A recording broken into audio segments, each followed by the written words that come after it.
Namaste students, myself JBN Sakshi Pandey, Assistant Professor at Jyoti Vidyapeeth Women's University, Faculty of Agriculture and Veterinary Sciences. So in this session, we will discuss about the folic acid function, its disorder, its sources and its biological functions. Okay. So in previous session, we have discussed about folic acid, its introduction and its sources and its RDA and deficiency disorder. I guess you are well satisfied with this session. In this session, we will basically talk about the function of folic acid. So as we have discussed earlier also, folic acid is what? It is a water soluble vitamin which is soluble in water and it is doesn't absorb in a human body and it is excreted out in urine. Okay, so folic acid, the active form is folic acid is THF. Okay, THF is what? Tetrahydrofolate. So I have discussed earlier also that all the like your all water soluble vitamins as well as your vitamins that are in soluble in water basically perform function in their coenzyme form. Okay, and coenzyme form plus they're in their active form. They doesn't function alone. So these coenzyme forms are have a basic form of enzymes which perform its function. Okay, so like folic acid is what? It is derived from the Latin word that is folim, mean leaf, and it is isolated from the leafy vegetable that is spinach. So folic acid is what is your that active form of folic acid is your tetrahydrofolate that is THF. So folic acid is mainly consist of three major components. First is your tyrosine ring. Second is your para-amino benzoic acid. Third is your glutamic acid residue. Okay, so it is also known as your tyrosine glutamic acid. Okay, so this is also the form of folic acid, or you can say the name of folic acid. So we have talked about earlier also the active form of folic acid, but how this active form is generated in your body. Okay, so when you take folic acid from the dietary sources, okay, you have like for example you have taken spinach in your diet, okay, and that spinach contain a good amount of folic acid.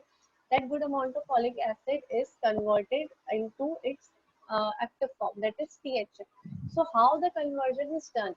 This conversion is basically done by the dihydroreductase enzyme. Okay, dihydroreductase enzymes. Okay, so this enzyme is basically what they do. It converts the folic acid into THF, that is tetrahydrofolate, which is the active form of folic acid. Okay, so this is what happened when we talk about the conversion of folic acid to its active form, inactive to active form. Okay, and now the metabolism of folic acid. So metabolism is basically in some phases. The first number phase is your absorption. Okay, so absorption basically what happened here, the folic acid itself doesn't absorb in its purest form.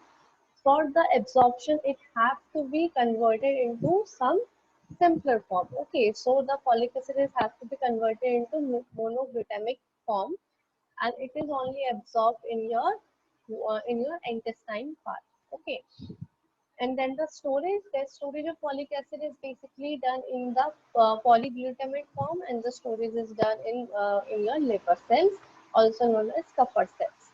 Okay, now we will talk about the biochemical function, biological aspects, or you can say the physiological function of folic acid.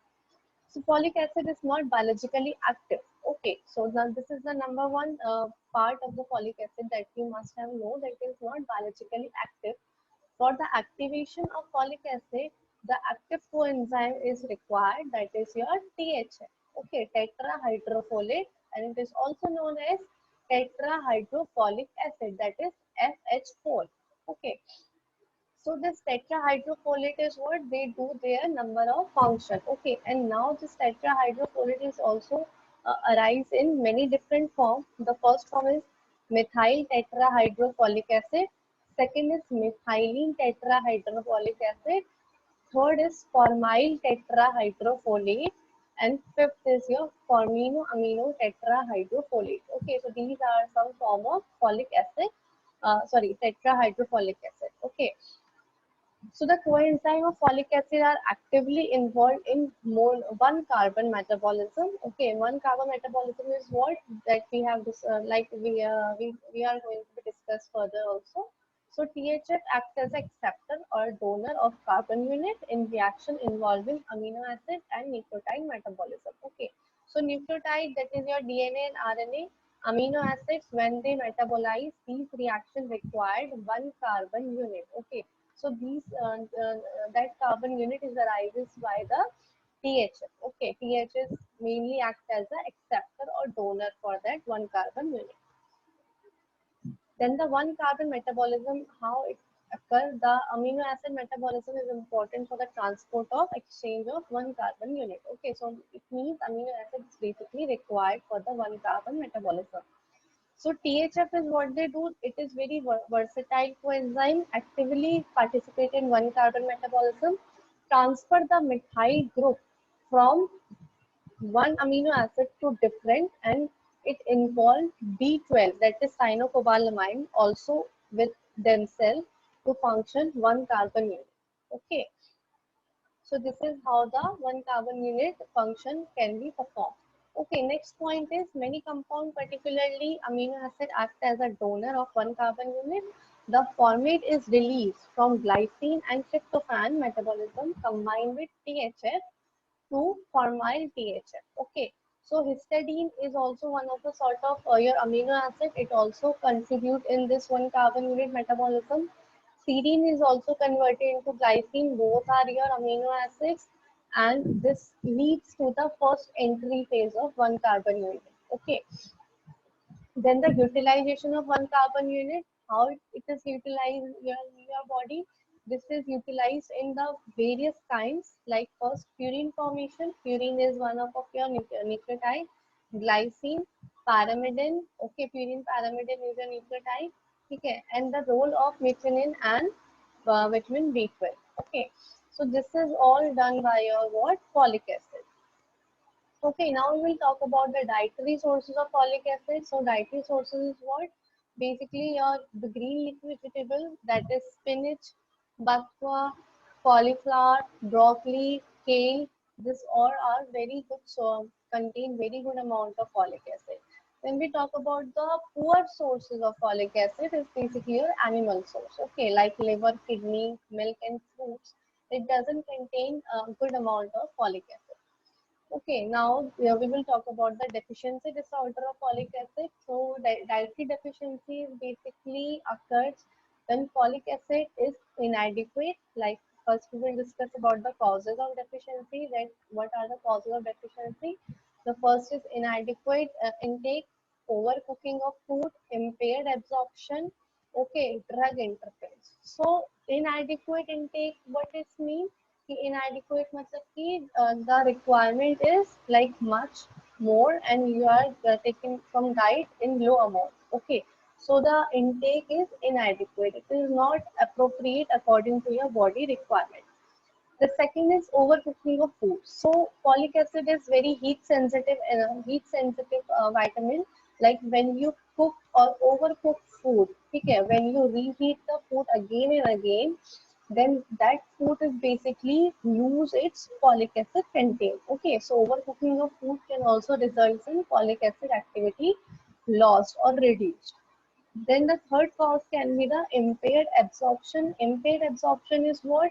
When you are taking proper amount of folic acid, but itself in your intestine, like for the absorption route.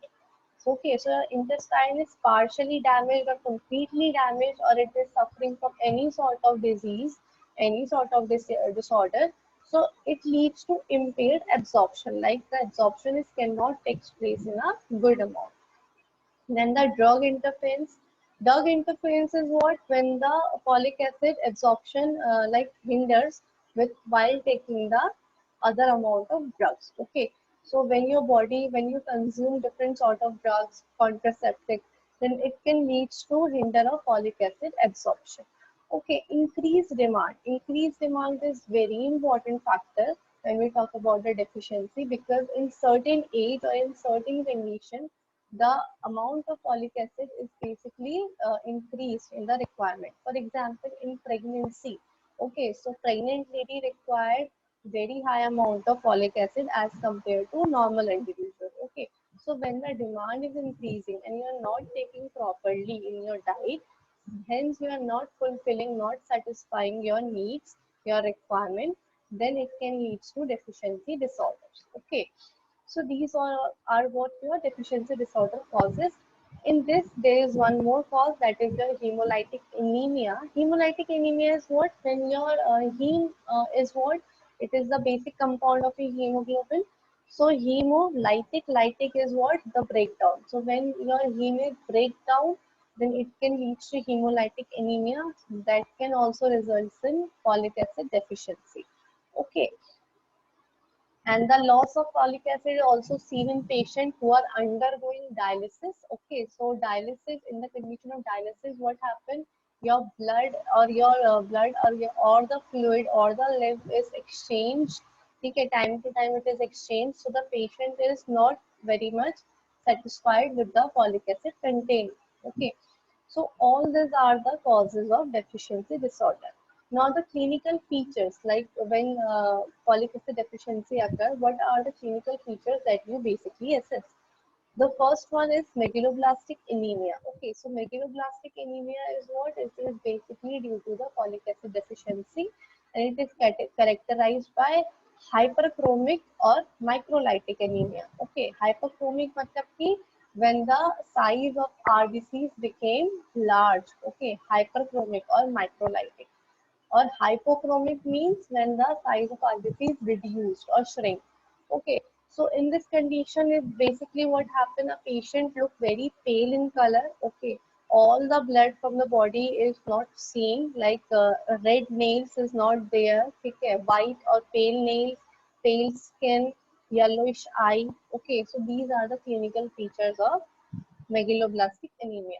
Now the laboratory finding, now how you can assess or how you can check that the level of folic acid is low or normal or not. Okay, so there are some sort of tests. Basically, they are like your clinical tests. Okay, the number one test is your low plasma folic acid level.